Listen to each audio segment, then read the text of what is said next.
श्री स्वामी समर्थ. नमस्कार मंडळी. तर आम्ही जात आहे त्र्यंबकेश्वरला. तुम्हीही येता का?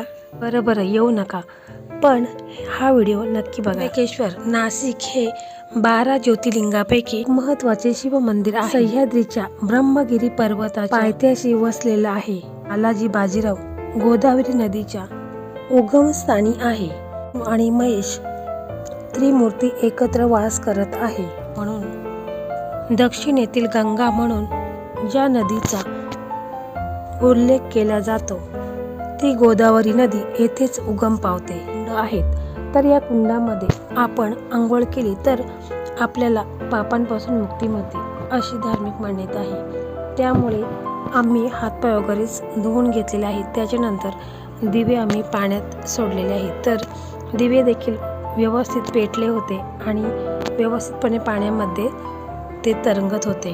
त्याच्यानंतर मग आम्ही मंदिराकडे दर्शन घेण्यासाठी निघालो. मंदिरामध्ये गेलो तर मंदिरामध्ये खूप गर्दी होती, कारण महाशिवरात्र असल्यामुळे मंदिरामध्ये खूप गर्दी होती. आम्हाला जवळपास 3 तास आम्हाला दर्शन घेण्यासाठी वाट पाहावी लागली. भरपूर गर्दी होती, त्यामुळे सगळ्यांना सुट्टी वगैरे असतेच, त्यामुळे खूप गर्दी होती. देवाला भेटायचं आहे याची मेहनत तर करावीच लागेल. भरपूर मेहनत आमची झालेली. जवळजवळ 3 तास आम्ही रांगेमध्ये उभे होतो. त्याच्यानंतर मग आम्हाला देवदर्शन घडलं. परंतु मंदिरामध्ये प्रत्यक्षात आतमध्ये तर कोणाला जाऊन देत नाही,